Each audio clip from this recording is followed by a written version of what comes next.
and welcome to my YouTube video. My name is Suzanne Bryan, and in this video I'm going to demonstrate 3 types of stitches that you can use for heel flaps as color work on a heel flap. You can also use this for short row heel or toes for your socks. Of course you can use these fabrics for anything else, but I'm focusing on heel flaps in this video. All 3 of these are color work. This is stranded knitting, and this is Eye of Partridge, which is a combination of slip stitches and stranded knitting. At the end of this video, you'll want to stay tuned. I'll compare the differences between the 3, and I'm also going to show you how to pick up stitches from the edge for a nice gusset. So let's start out by learning the first one, which is just knit one of one color, knit one the other, knit one A, knit one B, knit one A, knit one B. Just typical stranded knitting. I'm going to be holding the light color in my left hand and the darker color in my right hand. So I'm calling the light color A and the blue I'm calling B. Let's make this a little bit bigger. Okay, so for this particular heel flap pattern, I'm going to use a garter stitch selvage stitch. That means that the first and last stitch of each row is going to be knitted on the right side and knitted on the wrong side. Then I'll work the pattern in between. So for a heel flap, you know that the selvage stitches are used for picking up stitches between the selvage stitch and the main fabric for picking up your gusset stitches. So you need to have that selvage stitch there. You can't really work the pattern out to the edge of the fabric,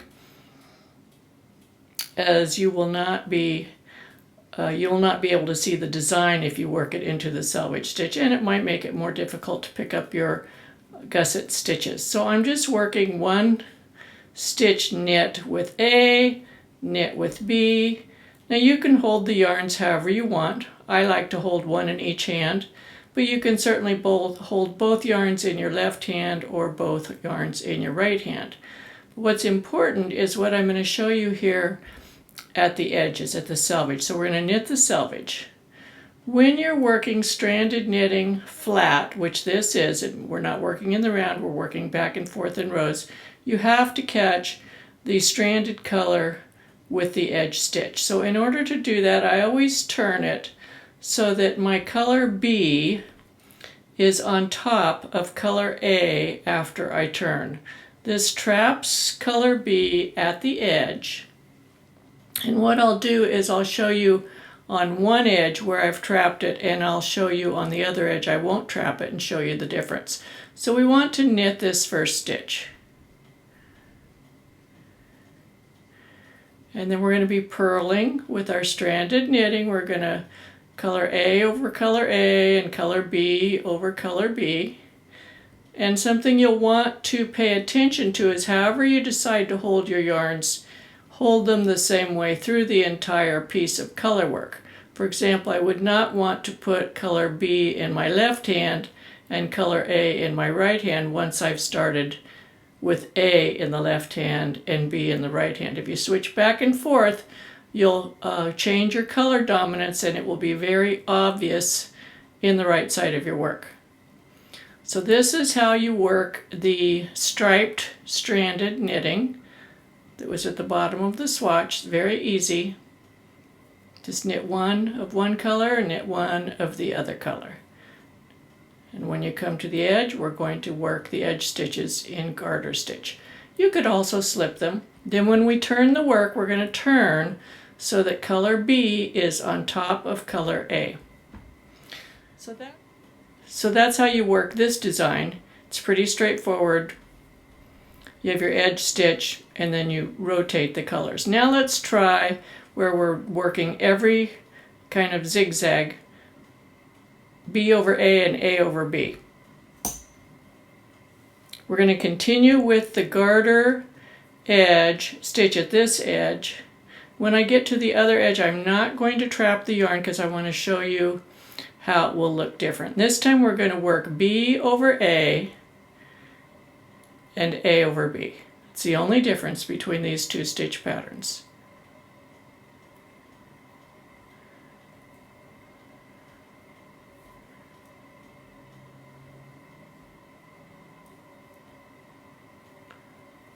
And when we get to the other side, I won't trap the yarn because I want to show you what happens if you don't trap the yarn.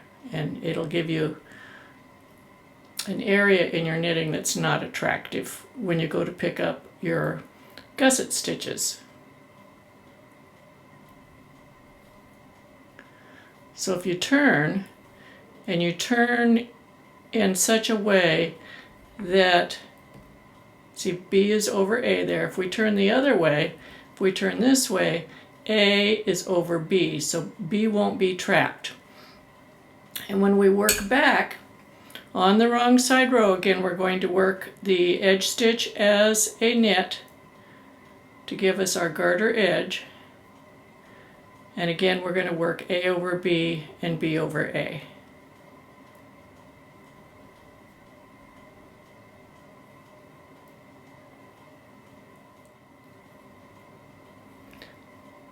So by rotating the colors and offsetting them by one stitch, you create the checkerboard design.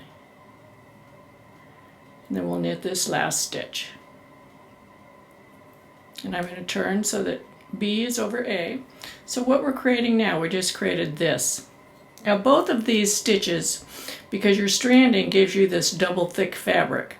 So these are great stitch patterns for working a heel flap because it gives you that reinforced fabric. Now let's look at the Eye of Partridge.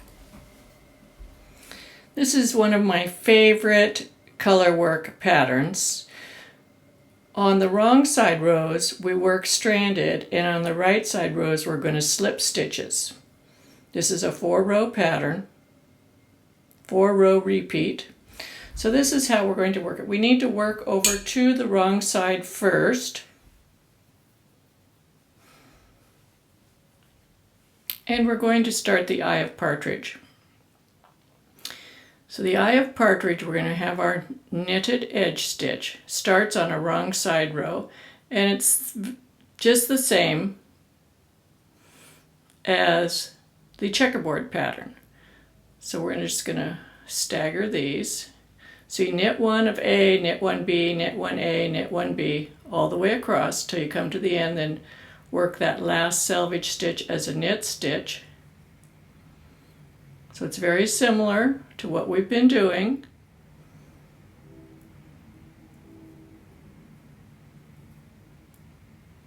And then we're going to knit the selvage stitch.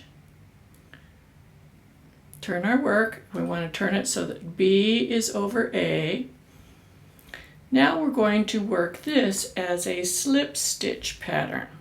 But we're going to carry B, this color, across the back of the work because we're going to need it again over here. So we're going to knit the first stitch.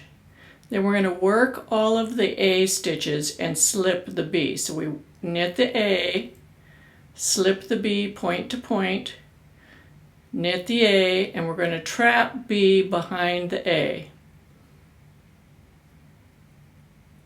And I'll link a video up here in the corner on how to trap yarns in stranded knitting, so you can watch that in more detail if you want. I'm just trapping it every other A stitch. Wrap A, B, A, take off B, pull A through. So for every, this is a 4-row pattern, and for every 2 rows of the, that needs to be in the back. For every 2 rows of A, there's 1 row of B.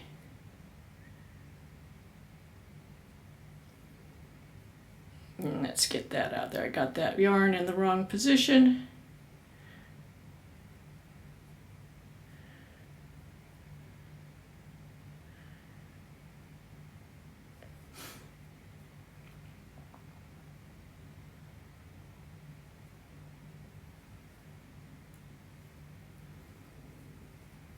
So that was the first 2 rows of the Eye of Partridge. We're going to turn our work. This time we're turning it so we're not catching B on this edge. We can see we're not catching B over here, and we'll see what the results are in a a minute when we get to the end of this. We're going to knit the edge stitch for our selvage. We're going to work the B over A and A over B.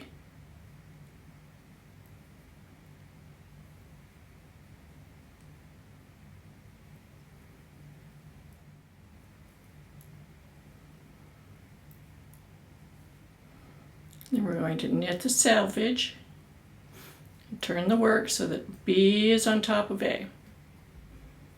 And again, this is row 4. We're going to be working A, slipping B, and carrying B along the back of the work. So we slip B, knit A, slip B, knit A. I'll have the written directions for all 3 of these stitch patterns down in the description of the video, and you can print those out if you want.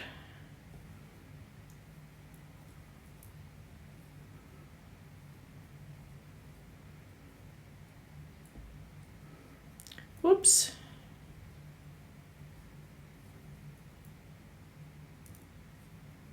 So this is a combination of stranded knitting and slip stitch knitting.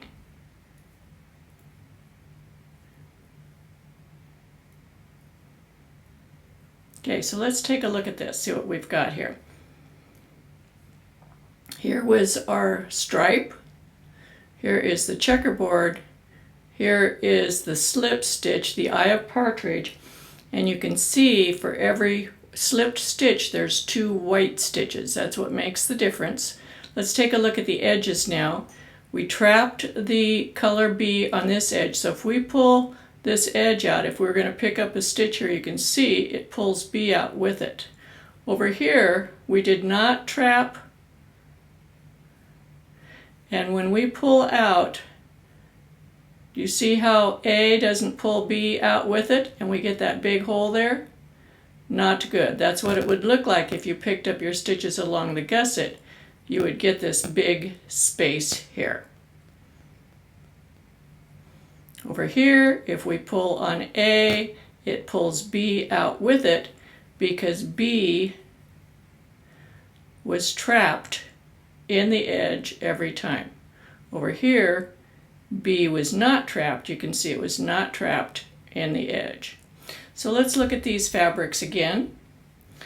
Here is the knit one of knit 1A, knit 1B, knit 1A, knit 1B across, and the colors were all trapped on the edge. This is a Garter Selvedge, so you have the little garter bumps here. This is the same thing, just alternating A over B and B over A, and this is the Eye of Partridge. The Eye of Partridge, you can see there's 2 rows of the white for every row of the blue.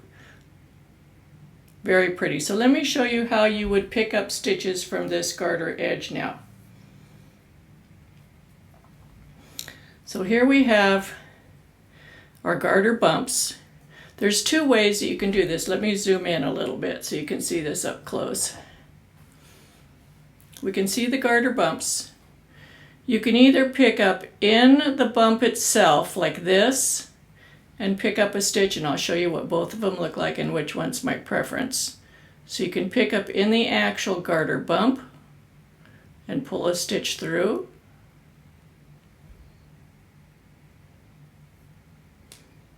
That's one way. Or you can pick up between the garter bumps and go under both strands of the stitch between the bumps.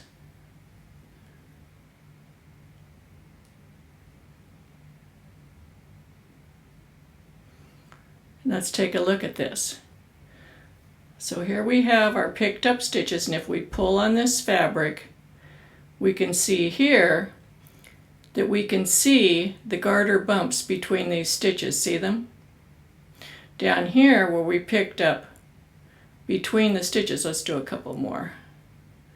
We'll go down this way a little bit.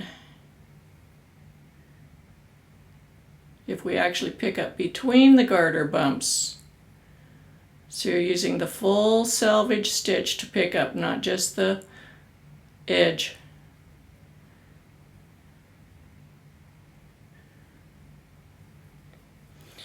You get a nice pickup with the edge there. Up here, where we have the garter bumps, they show through. Do you see the difference? So we have this edge here, and then we have this edge here. This is the one that I prefer. I think it looks tidier. So let's compare these three fabrics now. This is just regular stockinette stitch. This is 15 stitches and 15 rows. Let me shrink this down so you can see it better. And we can see this is also 15 rows and 15 stitches. It has pulled in a little bit, and the stitches are more square. You know, in regular stockinette stitch, the stitches are more rectangular. They're wider than they are tall. But oftentimes in stranded knitting, they create squares. So it's longer than it would be here. The same for the staggering, the checkerboard. 15 stitches, 15 rows. This is also 15 stitches and 15 rows, but you can see it's shorter. Why is it shorter? Because of the slipped stitches. So in these, we can see this is 2.5 inches long here. This is 2.5 inches long. In the Eye of Partridge, it's 2 inches. It's a 1/2 inch shorter. So this would make your heel flap shorter. You might want to work a couple extra rows to get the length you want. I have several other videos that are in conjunction with this. This is one of them, and I'll link them up in the corner. This one is in one color, several different heel flap fabrics, including Eye of Partridge in one color. Then I have another video just focusing solely on Eye of Partridge one color flat, 2 colors flat, and 2 colors in the round. Isn't that cute? These will all be linked up in the corner. If you enjoy my videos, be sure to give me a thumbs up and leave me a comment down underneath and let me know if you liked this video. If you have any suggestions, you want to see other videos, let me know, and come back and watch more. Happy knitting!